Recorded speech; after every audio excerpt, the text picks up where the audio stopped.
Ladies and gentlemen, can I please have your attention? Broadcasting around the world. Well, hello. This is your number one internet radio station.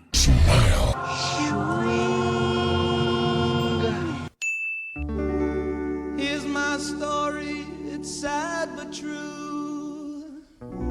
It's about a girl that I once knew.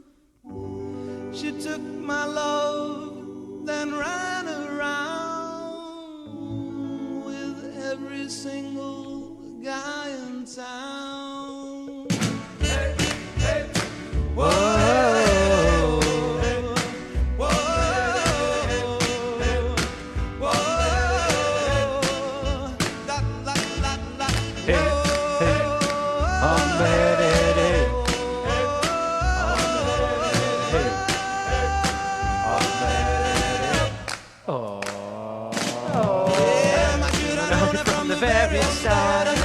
This girl will leave me with a broken heart. I ask some people what I'm telling you. I keep away from a run around too, yeah. I'm ready. Do you know that song just gets better and better every week? I love it. It's just great. I love listening to it. I love Do you know what it reminds me of? listening to you sing it. Do you know what it reminds me of? What? What do you think I'm going to say? Karaoke. What establishment in particular does it remind me of? Corrie Pub. No, not Connor. No. Elephant. That's it. Elephant. Green Dragon. Nate Green Dragon. Elephant's Nate Green Dragon. Ponte I can't Carlo. remember the name of the karaoke. None of them are a patch on Connor, anyway. Anyway, welcome. We're Smile back. Radio, we're back. We've had a week off. We had a lovely week. We had a lovely week. Nice to recharge the old batteries. Duracell back to full power. And we've got a lot to discuss tonight.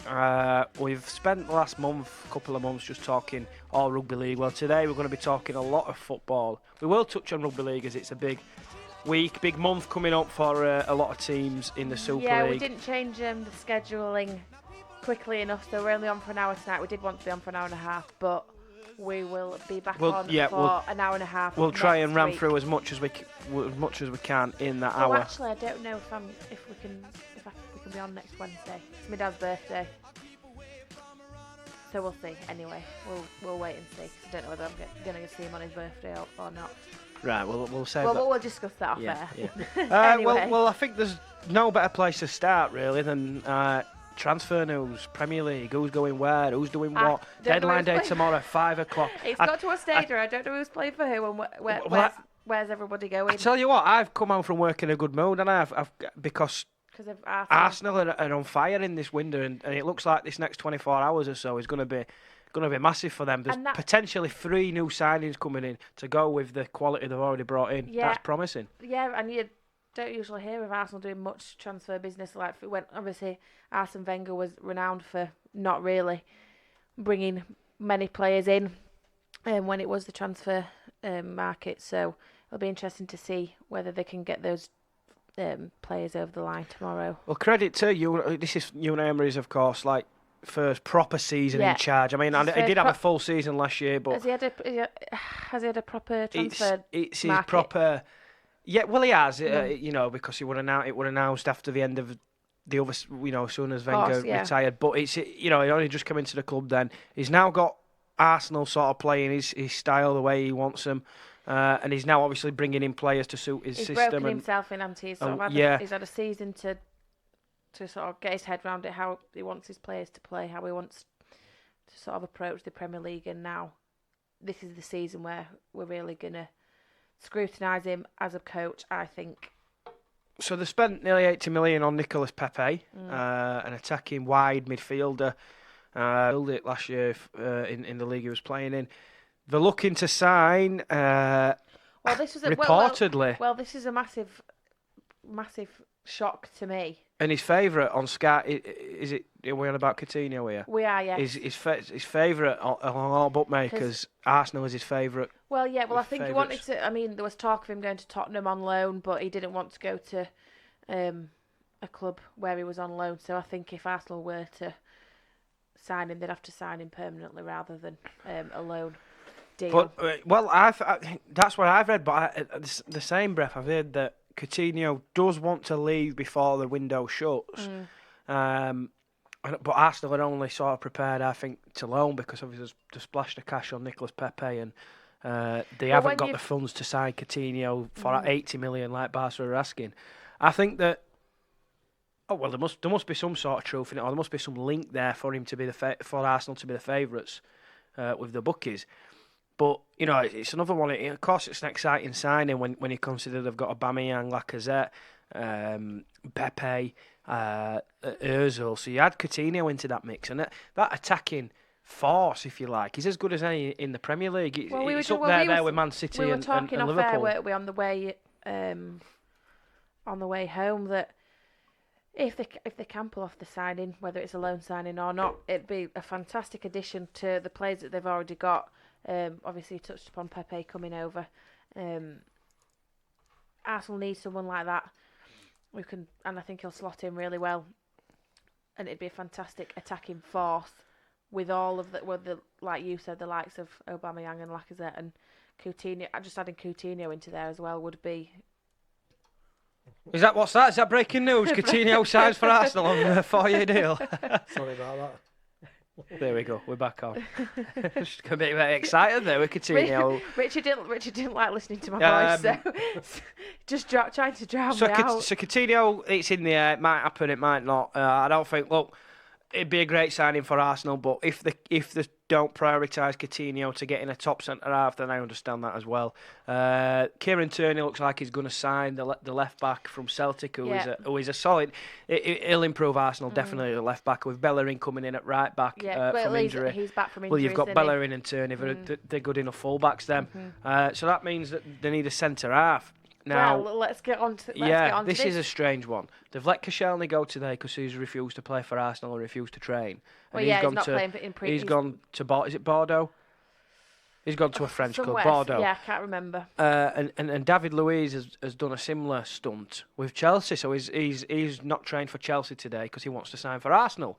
However, Arsenal haven't made an official offer, and they've, from what Sky has been reporting, that David Luiz has said he wants to play for Arsenal, but Arsenal haven't made an approach for him. I think what it is with Luiz is he's played under Unai Emery at PSG before. He wants to link up with him again. He's always been an admirer of Arsenal style, and I think if you're a I'm saying this in inverted commas, a David Luiz defender, whereas he likes to be on the front foot, and Arsenal would suit him. But I don't think Luiz is Arsenal's first choice. Otherwise, there'd have probably been a bit more interest than there has been, and they probably would have tabled a bid to get it done. It seems to have come a little bit out of the blue. Well, I think, and this is smart by Arsenal and Unai Emery. They've yet to table a bid, but obviously Luiz wants to go to Arsenal. I think Luiz will be a last resort. I think that if they don't get this deal done with Regini, a centre-back from Juventus, who seem to be close to signing, if that falls through, then I think they've got David Luiz as a second option. So you'd expect, in that respect, Arsenal to bring in a centre-half. But he's not a bad option for and that's what I'm saying. I said that earlier, and a lot of people have laughed, saying, "Oh, Luiz," but look, there's 24 hours remaining in the transfer window. Not even that. If Luiz signs, is he an improvement on what's already there? Does he get into Arsenal starting 11? Yeah, he does. Yeah, he'll play with Socrates at the back. He's better than Mustafi. Yeah. Holding, I think Rob Holding's going to be a great centre back, and across the season, I think he'll establish himself as a first choice centre back. He was great last year before his injury, but he's another one, young, coming back from an injury. Through, isn't it? And it might take him a bit of time. So I think David Luiz, 32-year-old. I think that's a decent signing, and yes, he'll improve Arsenal in the short term. But it is no secret that Arsenal do need to reinforce at the back to mount a challenge up at the top, because the players have got, and Ceballos that they've got from Real Madrid as well, absolute quality player. You don't play for Spain and as many times for Real Madrid if you're not a quality player. So they just need a centre back. Yeah, and I think that's always kind of been Arsenal's downfall for me. They've had such a good attacking force for so long, and the defence has always seemed a little bit shaky for me. So they need to strengthen up in that aspect. And whether they bring David Luiz in, whether they bring Regini in, we'll find out tomorrow at 5 o'clock. But either or will make a difference to the Arsenal defence and strengthen it. But just before we move on from Arsenal, because we've been on them for quite a while now, I just want to say, at the end of the season, a lot of people are saying Arsenal need to recruit in a number of positions to challenge. I don't think Arsenal were too far off last season. You've got to look at Man City and Liverpool that dominated. A lot of teams underneath them were inconsistent. But Arsenal, to say it was Unai Emery's first season in charge, the first season after Wenger, after all those years, I thought Arsenal did quite well. And I think they've added to that this year, and not just with the players they've signed. It's the players that Unai Emery signed in his first season, your Torreiras, Guendouzi's, that are young. And they'll be better for that year experience. And they've signed those two players in particular for absolute peanuts. Exactly, for how they played last season, Torreira had a really good season, as did Guendouzi, and they're both still young. I think Guendouzi turned 20 last year, didn't he? And he played most of it. Yeah. All last season he was 19. I think he's 20 now, but he was 19-year-old. And Torreira's, 23, I think, something like that. Yeah, I think that. And they were two of Arsenal's best players for me last season, so it's strengthened in that department. Obviously, if they do bring Coutinho in, that would be a fantastic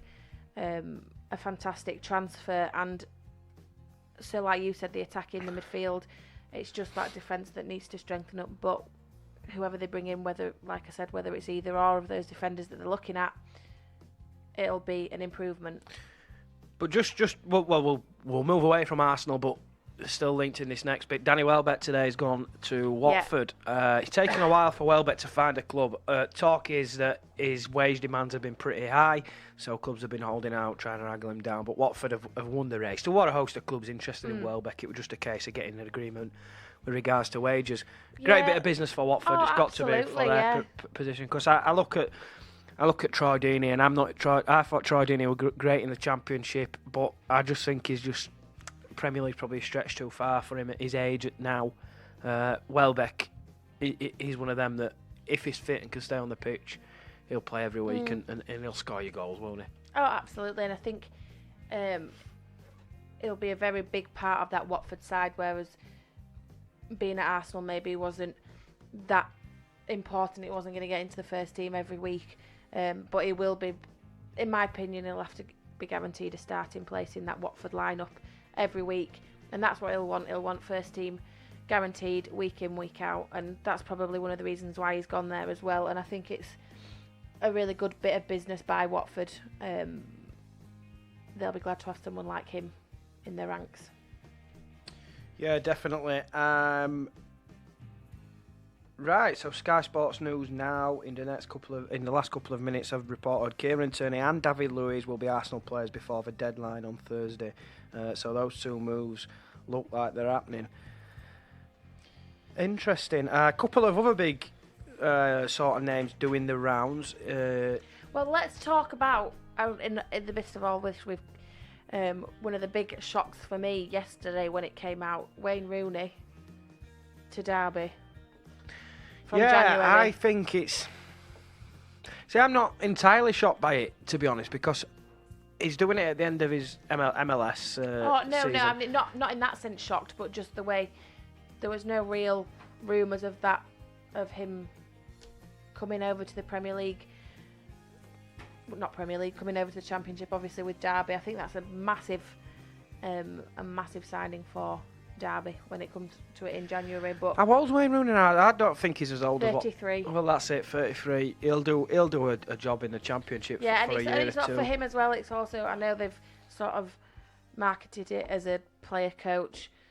Whether he'll coach that much, we're yet to see. But he'll probably get involved in the coaching aspect of it. And for him, if that's what he wants to do, obviously he's coming to the end of his playing career, and it'll be a good step up. Obviously, Frank Lampard shown at Derby last year.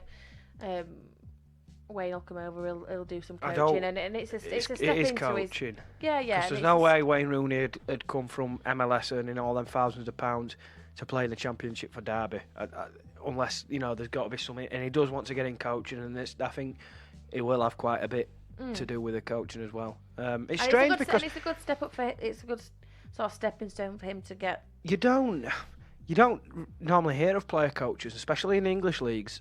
You do maybe in League Two and below. Yeah, the lower you leagues remember Joey Barton at wherever he were doing it, but not from the Championship and Premier League. So that's a bit of a strange one. But hey, look, is it a good bit of business by Derby? Absolutely, it can't hurt anything, can it? It can't hurt anything. A player of Wayne Rooney's experience, even if he doesn't perform on the field, him being around the changing rooms and it's a good person to have around the changing rooms and giving his experience to those younger players as well. And he's a winner. He's a winner, exactly. So that helps Derby massively, absolutely massively. Just a couple. We'll break for a song shortly, but just for a couple of names, put some in the mix. Paulo Dybala, talk of him going to Man United earlier in the transfer window. Yeah, that broke Well, there's been down, talk of him didn't going it? to Spurs, and that seems to be breaking down and then coming back up and then breaking down. From what I understand or what I've seen reports-wise, his wage demands are quite high. I think that was one of the reasons why the deal didn't happen to come to Man United. I don't know what those wages are, but yeah, now he's been linked to Tottenham. So does he want to move to the Premier League? It looks like he does, but where will he be? Do we think it'll be Spurs or another club? I don't think he'll go anywhere at the minute. I think there's less than 25. I think if he had been, he'd have probably been signed by now. A club of Manchester United's ilk and power. If they really wanted Dybala, they'd have got him. And they're right saying they can't reach a wage demand. Well, it must be ridiculous. Yeah, because and there was something that broke. There was sort of a breakdown somewhere along the line. I don't know what's happened. Only the player and the club know what's happened. So, yeah, like you said, and Spurs just seem to be at this minute linked with everybody, but can't seem to get it over the line. Yeah. I wonder why that is. Are they perhaps not willing to meet the wage demands? Obviously, a lot of money gone into this stadium of theirs, and they've never been the wealthiest club in the world of Spurs. So do you reckon they may be trying to get these players in, but I don't know, maybe just falling at the last hurdle with wages because Coutinho has broke down as well. He's refused a loan move to Tottenham. But having said that, Barca would have paid his wages. And Sky said he doesn't. Well, this is from what I've read earlier today that he didn't want to go out on loan to there. So I'm not sure. We won't know the answer to that. But it looks like for me they do need to make some signings to Spurs, and it looks like Christian Eriksen's on his way out as well. Well, where's Eriksen going to go? Is it Man United? What a talk. Yeah, Man United's broken down. You've put me on the spot there, and I will just double check for you because I'm 100% sure the Man U deal's broken down, but I can't remember where he was. I can't remember where he was linked to next. But there's another club abroad that he's been linked to.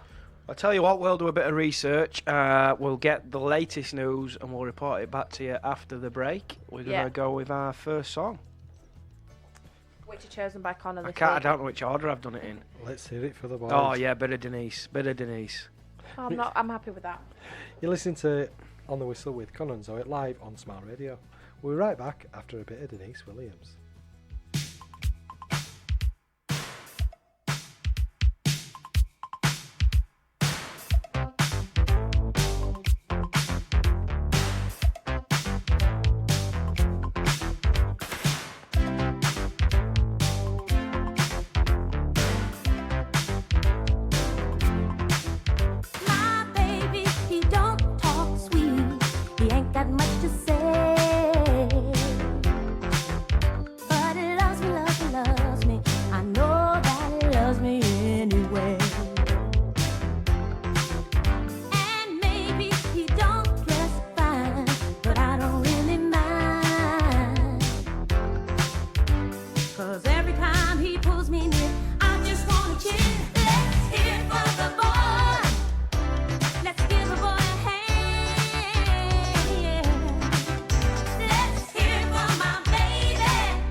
College Grove Nursery in Wakefield has been providing the highest standard of childcare for over 22 years.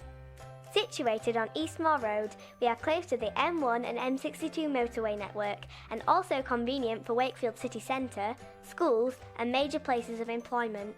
For more details, check out our website at www.collegegrovenursery.co.uk or give us a call on 01924 200 120 to arrange a visit.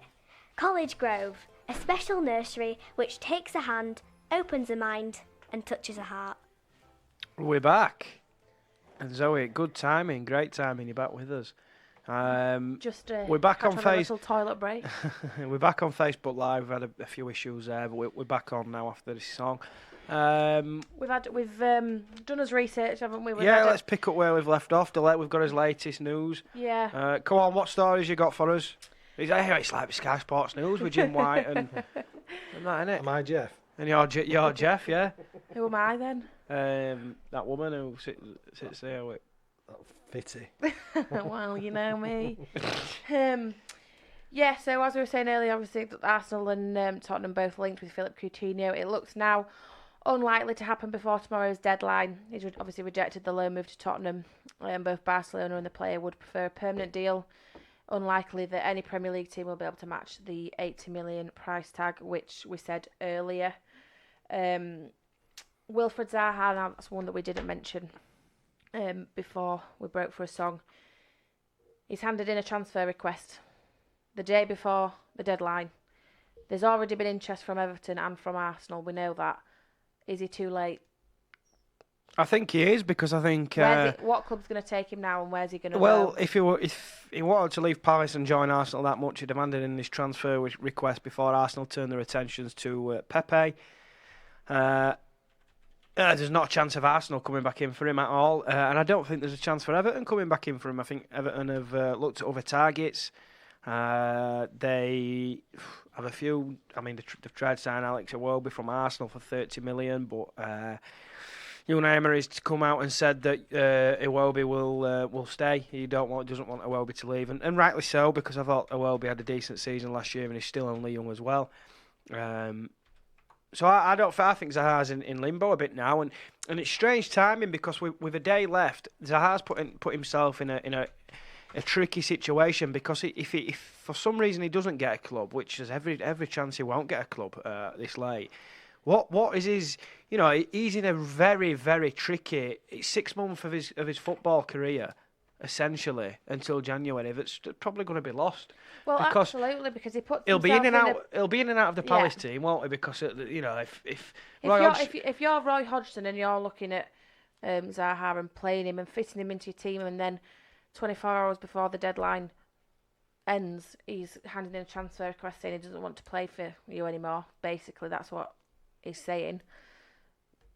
Why would you want someone in your team that's got that attitude? And you've got to feel a bit sorry for Palace on this one. Yeah. Because they're sticking to the guns. Zaha's there playing, and rightly so. They're going to lose a bit of value now. Well, I say you feel sorry for Wilfried Zaha. I bet Palace are wishing they'd sold him when Arsenal came knocking. Yeah.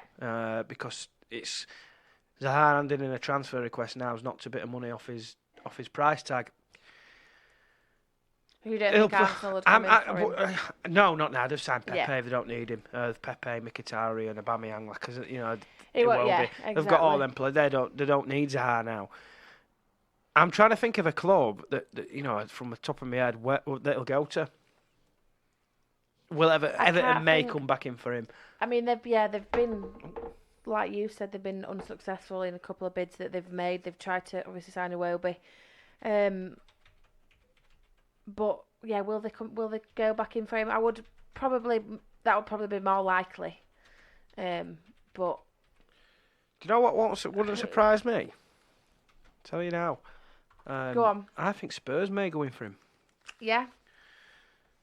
I think they've tried signing Dybala. They've tried signing Coutinho. I think Zaha's come available. I think they might sign Zaha. Well, that was another thing that we read while we had our little song break. Spurs close to signing Ryan Sessegnon from Fulham. What do you make of that one? Well, Danny Rose has left, hasn't he? Yeah. Where's Danny Rose gone? Has he left, or is it Trippier that's left? No, Trippier's gone. Trippier's gone to. But Danny Rose has Italy, hasn't he? Danny Rose has increased out of favour a little bit at Spurs. I don't really know what's gone on there because he was a mainstay in that team. I've always been a fan of Danny Rose. He's a good attacking defender. But yeah, like you said, something's obviously not right there. But will he get a starting? Will he get a starting? What's the word I'm looking for? The starting lineup. Yeah. I don't know. It's been a long day. We'll see when obviously the season starts this weekend. But I know it's not. It's Trippier that's gone. Yeah, well, I've just actually searched Danny Rose. It is right. Spurs have been trying to agree a move to move him on. They've asked for 20 million. 20 million, yeah. And I'm surprised nobody's come in for him. Well, exactly, because I think, he's only 29. I've always liked him, and I think for 20 million, it'd be a bargain for any other club. And he was axed from their pre-season tour as well. So Tottenham want him out. Tottenham don't really want him there. So Ryan Sessegnon will compete with Ben Davies for that left back spot. You'd expect Davies to probably get it at this moment in time, but Sessegnon at just 19 years of age, he's a great long-term investment. Yeah. And well, I don't even think project. I think give him a year, he'll be in that team week in, week out, and he'll be class. And of course, he can operate higher up the pitch as well. Sessegnon, he did that for Fulham a lot last year. Yeah, good bit of business by Fulham. I'd have liked Sessegnon to sign for Arsenal. To be fair, good player, very good player, and shone in. And he's still really young as well. 19 years old. So. And he's played for England, hasn't he, before? So he's. So it'll be exactly, and it'll be a really good signing for Spurs. So we'll see sort of how that one plans. I mean, it can all change, can't it? We've still got until tomorrow at 5 o'clock, isn't it? So 5 o'clock tomorrow. We were just saying we've not got any of the exciting 11 o'clock deadline, sort of waiting outside training grounds and what have you. But it'll be sort of interesting to see how it all concludes tomorrow.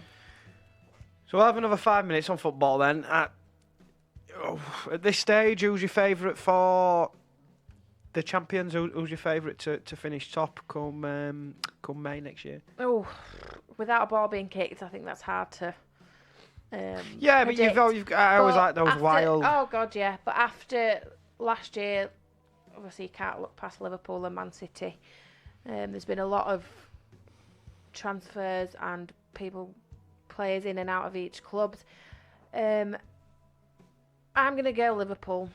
You're going to go City. I'm going to go Man City. Yeah. I think that. I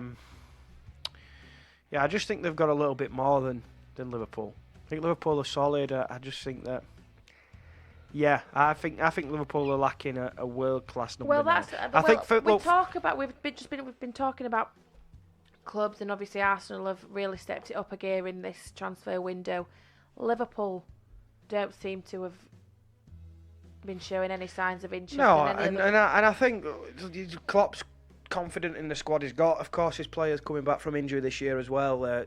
Oxlade-Chamberlain, for example. I think that he's not needed to many reinforcements. Of course, you've got that danger that they're making them just for the sake of making them, and how they're going to improve you. So you've got to weigh all that up. I just think Firmino's a year older now, and he showed signs last season a little bit. At times of falling off, just a little bit. And I'm not saying Firmino didn't play well last year, because he did for large chunks of it, and he's a class act, joy to watch, is Firmino. Yeah, I just think he's falling off a little bit. I don't expect him to be as deadly as he has been over the last few years next year.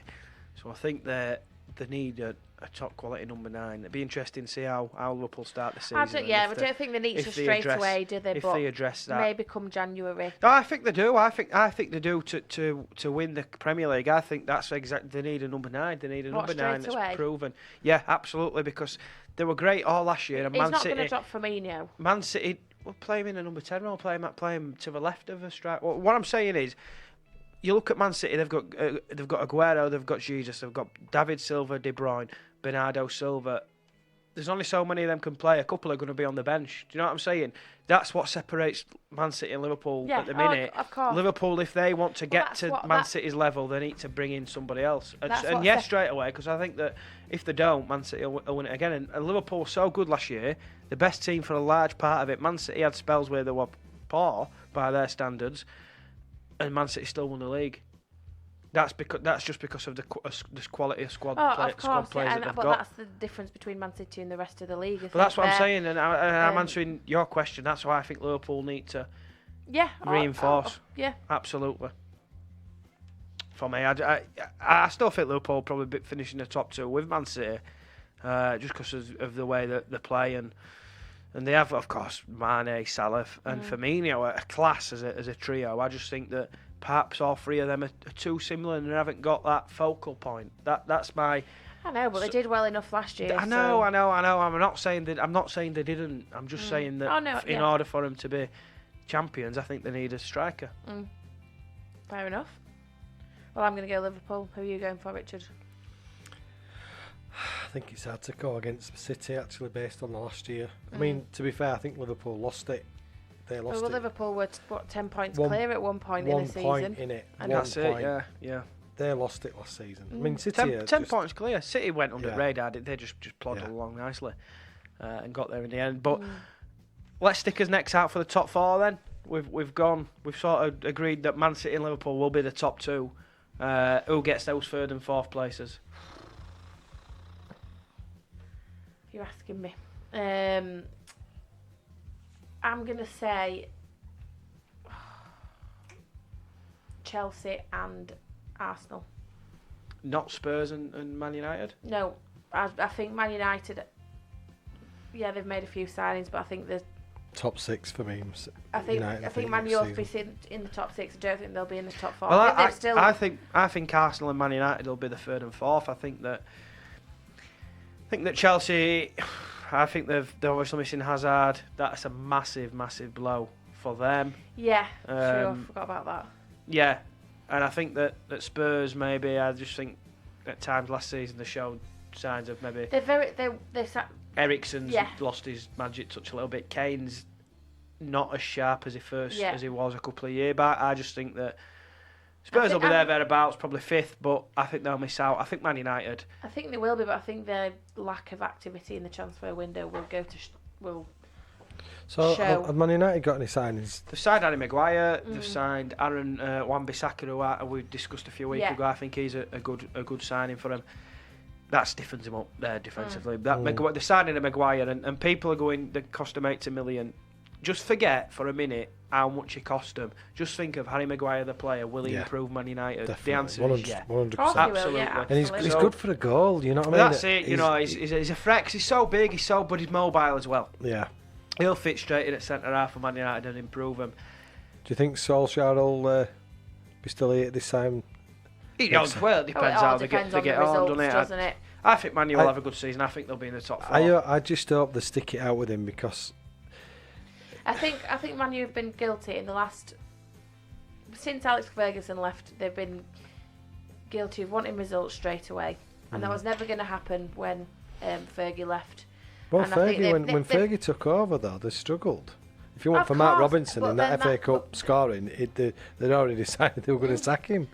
But then that just goes to show you need to stick it out with the manager, don't you? Exactly. You can't expect them to work miracles in a year or a season or whatever. It's like Mourinho. You don't overnight. You don't suddenly become a bad manager, do you? I mean, I know he lost the dressing room, but I mean, where's he gone now? Where's he just? He's not. He's just milling chilling about. He's just chilling, isn't he? He's just chilling. But I just think they need to give him time, and with that time, he can develop and he can grow his squad and whoever he wants to play where and develop his style of play.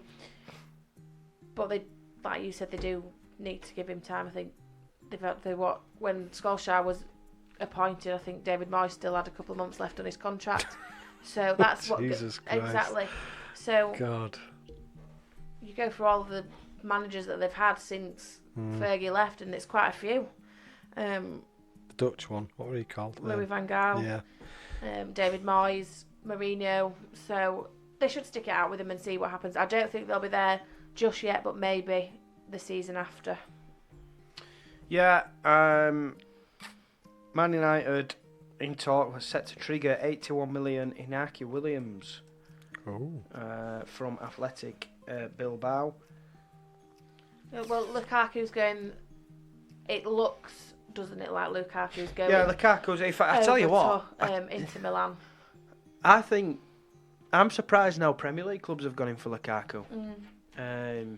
Mind you, I suppose his wage demands his money. He probably wants to go abroad. I think he wants to go abroad. I just don't think he's really got settled at Man U. I do like him as a player, but I think it'll be a new opportunity. But for him. I think you've got to look at Lukaku. Do you think he fits into an Inter Milan side? I don't know how they play. I don't know enough about the recent Inter I Milan. don't, Probably yeah. now. Look, 10 years ago when they had say 10 years. It would have been 10 years ago. We're in 2019 now.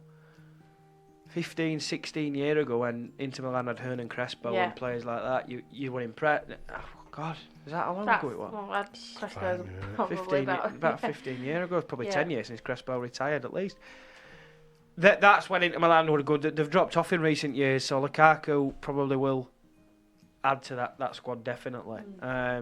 I've always been a big fan. I think he's scored goals wherever he's been at, and at Man United, I think his goal record's second to none. It was, yeah. It's just his sometimes it's way he runs, and the fact that he's just very Do you know a I big think? lump. I think it's been a class act wherever he's gone. Zata, he's just Matter. no. Oh God. Zlatan. Ibrahimovic. Zlatan, yeah. I mean, yeah. He's just been still scoring good goals. Oh. Yeah. I mean, wherever he's gone, I mean, He's an arrogant. yeah, but he can be, can't he? I just, as a player, I mean, wherever he's gone, he's been an absolute class act. At Man United, I mean, did he get 30 odd goals or something for him? Do you know what I mean? His record just stands for itself. He's just been a phenomenal player. But he's always been keen on keeping his fitness. Even when he did his ACL, I mean, he were back long before they should have been, but because of his conditioning, I think. But yeah, anyway. you're right. Just his will to. I mean, you look at his body. He's not the most bulkiest bloke, but he's a man mountain. He's so fit. ripped, and he's so. But he's just a great player. I love him, mate. I just think he's been a fantastic player. And he's been a great player, and people. Imagine if he had an extra yard of pace. How good would he be? If he'd have had that pace, and this is a statement now. If he'd have had that pace, he would have been Messi, Ronaldo standard. Yeah. Oh God, yeah. But obviously he's not. But he's still. No, absolutely. A cut above but he's still. a lot of players. He's like in between. He's like the in between. Unbelievable talent, and we're lucky that we got to see him in the Premier League. Oh, yeah. Still at a decent enough level. Nowhere near the top of his game. But still at a very, very good level, and it was great to watch him. Yeah. Great to watch him. I think we're going to break for the second song, and then we'll go from one transfer deadline to another as rugby it's all league. been going on in rugby league. It's all been going as on well. there. Super League Movements clubs everywhere. they've gone until Friday to wrap up any signings until the end of the season. I tell you what, I don't know who's playing for who this weekend. Well, I'll give you a run through after this next song. Right, you listen to Connor and Zoe on the Whistle live on Smile Radio. We'll be right back after a bit of George Benson. Hey, let's have it. Nothing's gonna change my love for you. We'll be right back after this. Are you singing this to me?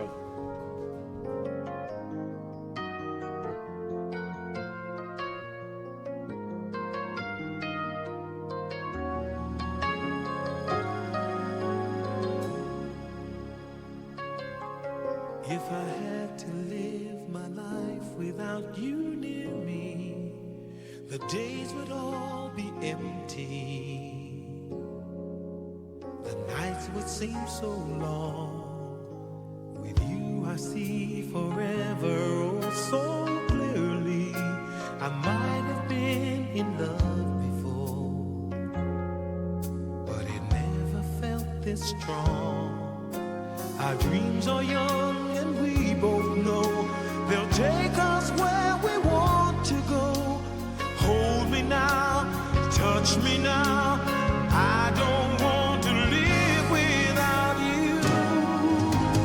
Nothing's gonna change my love for you.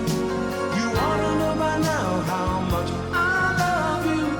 One thing you can be sure of, I'll never ask for more than your love. Nothing's gonna change my love for you. You ought to know by now how much I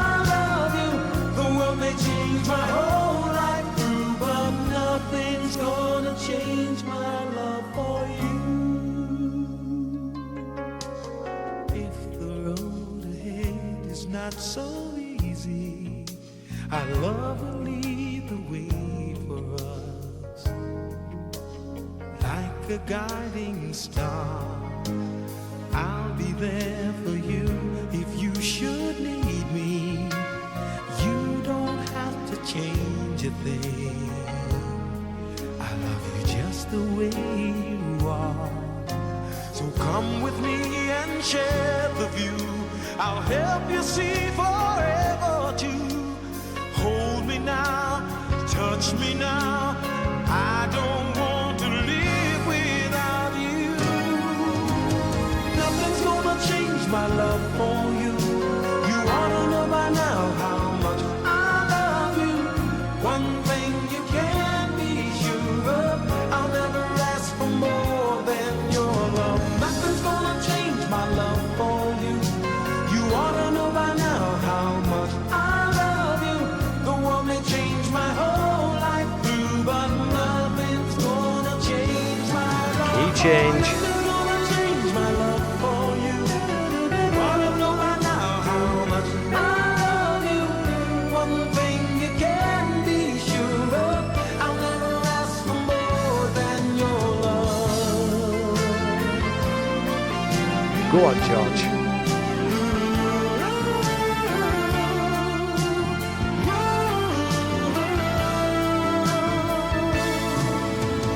Nothing's gonna change my love for you.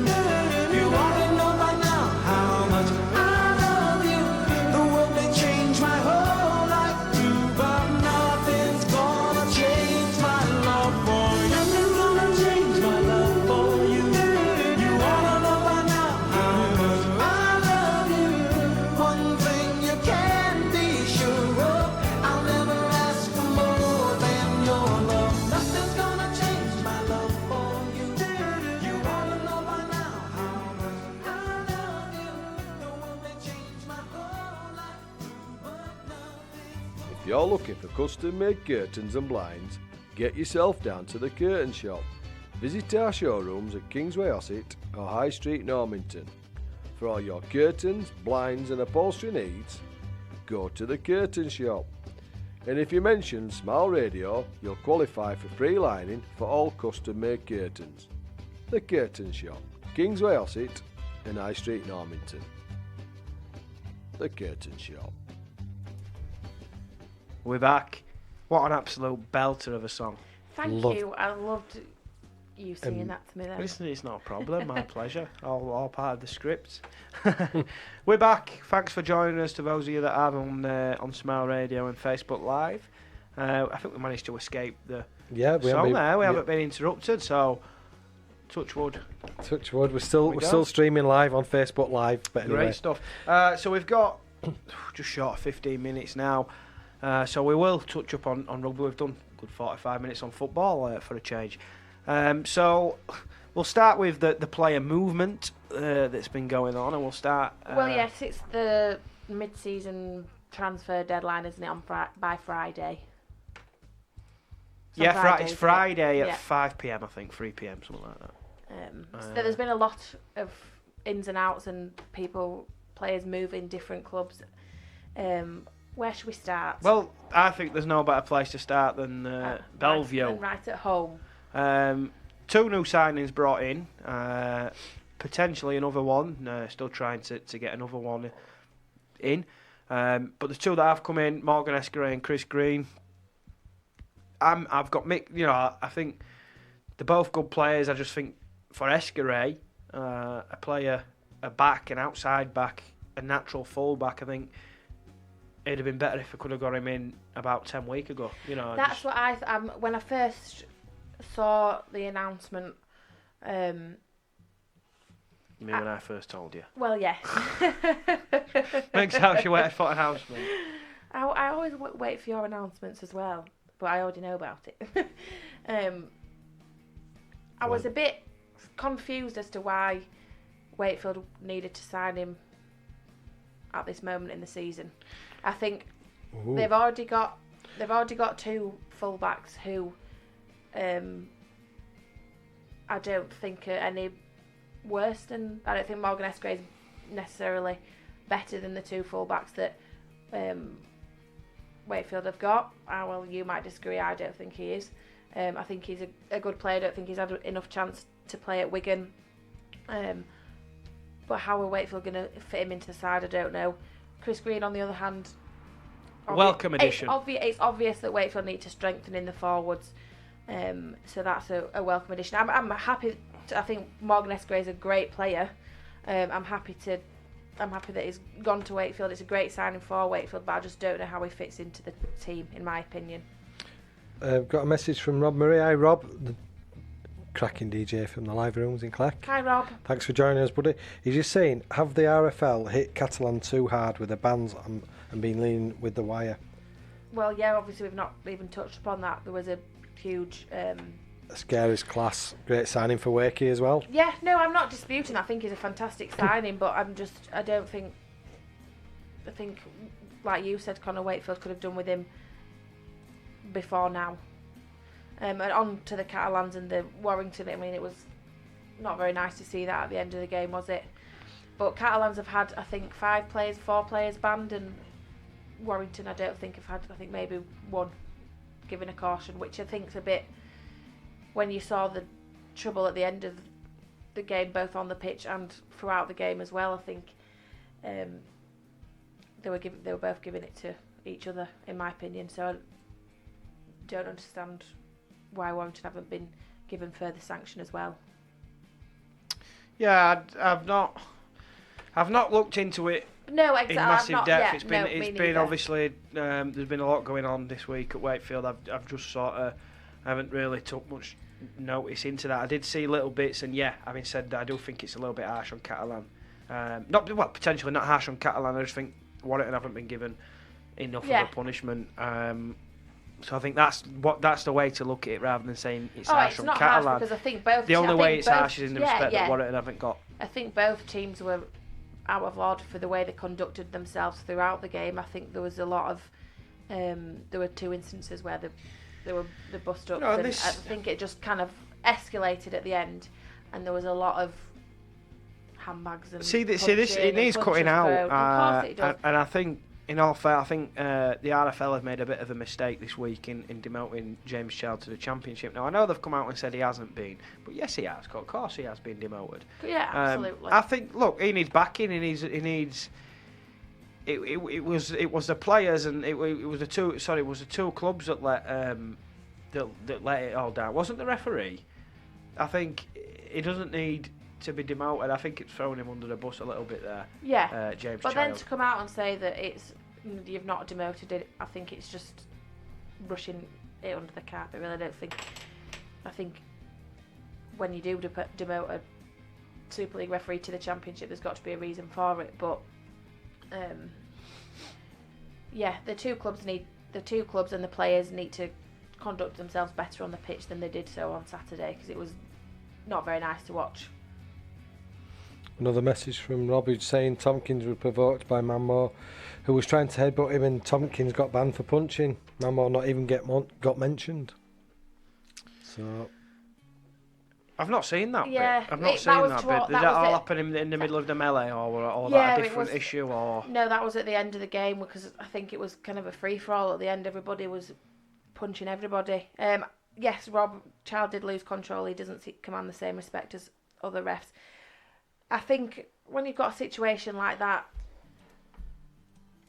it's a difficult one. I think when you've got a situation like that, I think he should know how to control his players, and maybe he should have. I don't think it's a case. I don't think it's a case of him. Maybe he should have dealt with it earlier on when there was those tackles going in. But the players have a duty of response. The players take responsibility, not the referee. They all know the rules. The referee's there to tell them when they're doing them right and when they're doing them wrong. I think.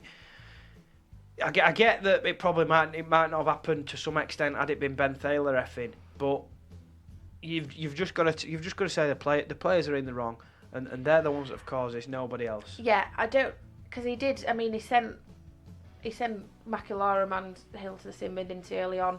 Sent Mamo to the sin bin as well. So what more could he have done to control the game? I don't know. It's just in a situation where And I think it's sort of... You can't judge from the outside unless you're there. And the thing is as well, I just think now teams going to Catalan, now when fans going over, you'll get some fans now, I don't want to go to Catalan. I don't want to go to Catalan now. And there's a lot of complaints. I've had a lot of complaints, little complaints, none to that nature, but of just complaining a little bit about Catalans and what what the fans have been sort of doing and not enjoying the experience as much as they have in previous years. I think that needs to stop, because I think rugby league is a family sport, and families go over to the south of France to pay all that money to watch a game of rugby league. I mean, granted, I went 8 years ago, but we had a great time. Yeah, I'm not disputing that. I'm not, but I said in the last couple of years it's been creeping in.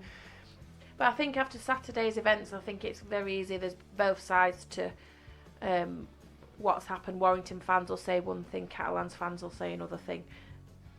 It's down to the RFL and Super League to figure out what happened, use all the evidence that can. Well, what are they going to do? I don't know. I don't know. They're not. They're going to probably hit both clubs with a fine. Yes. Both clubs will pay the fine because they've both got a lot of money, and that'll be done with until the next incident. But they need to look at, because normally they need to try and they need to try and. I mean, don't get me wrong. Identify fans. Yeah.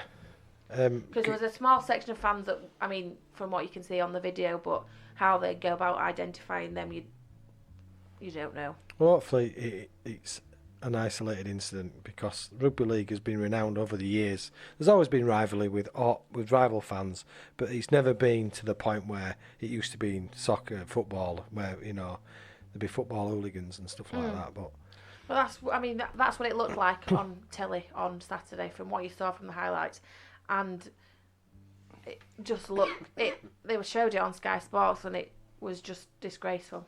And another thing, it was absolutely ridiculous. Another thing that goes in, chairs were getting thrown, right, Rob, bottles were getting thrown. It was disgraceful. There is no excuse. You can't condone that kind of behaviour. But this is what another point I'm going to bring up now. I just think that there'll have been, and I'm not making excuses, not by no stretch of the imagination. In fact, I'm probably just saying a reason that probably happened.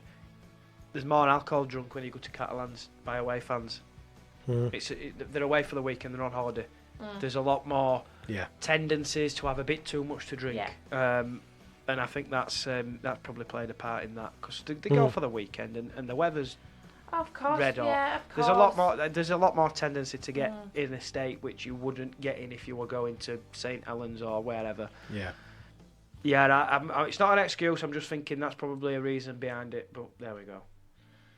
Do you think the RFL have taken the Challenge Cup final into account with the punishments? Potentially, yeah. And they shouldn't have done. It's a bit sad state of affairs if they have, but you're asking me the question, I'm being honest, I think maybe they have, yeah. Not right, not at all, but they probably have. Interesting, isn't it, that one? Yeah. And just on that Challenge Cup, a couple of players could have been banned and missed that, but Blake Austin will, by the sounds of things. And just on to another chance before I go on to Blake. Will he, I mean, he's out for 4 weeks. I think they've said, how long is it until the Challenge Cup? 3 weeks, maybe? Will he play through it? You don't know. And if he doesn't, it'll be a huge loss for Warrington. I know they've got, they've brought in, this, we've gone off tangent a little bit, obviously talking about the Catalans and Warrington issue from the weekend, but Matty Smith has gone signed for Warrington, hasn't he, on loan until the end of the season. Yeah. So they brought him in, whether that's to... In that way, I've gone about Catalans and Warrington and Catalan loan a player to Warrington. I know. Day after it happened, a couple of days after. I think it's a decent signing. If Matty Smith and people are going about his age and he's no pace. He's won a Lance Todd Trophy. He's won grand finals. He's won Challenge Cup finals. I'm not look. If Warrington were to sign him for next season or sign him for a year, I'd ask question marks. But for 5 games, just to keep him ticking over, I think it's a decent signing. And if Blake Austin is out, surely he'll fill in. He'll fill in that half-back role. Boom. We're going to have to finish on his last song. We're just about done. Yeah. I hate to do it, guys, but we're just about out of Right, time. well, we'll be on for an hour and a half. Hopefully next week. We'll watch. We'll post it on Facebook because we don't know if Zoe's going to be here. So a little sidekick. So we'll let you know. We'll let you know. You can do it on your own. But don't forget, if you've missed this show or any other show, you can go to our website, smileradio.co, click on demand, or you can download a podcast from iTunes, Spotify, Podbean, and all the major podcasting sites. I've been Rich. I've been Connor. I've been Zoe. And you've been listening to On the Whistle. Thank you for everyone for contributing. Yeah, thanks for tuning in, guys, and thanks everybody on Facebook Live. Cheers, Rob. I'm going to go check the latest transfer news now. See you later, guys. We might see you next week. Have a fantastic rest of the evening.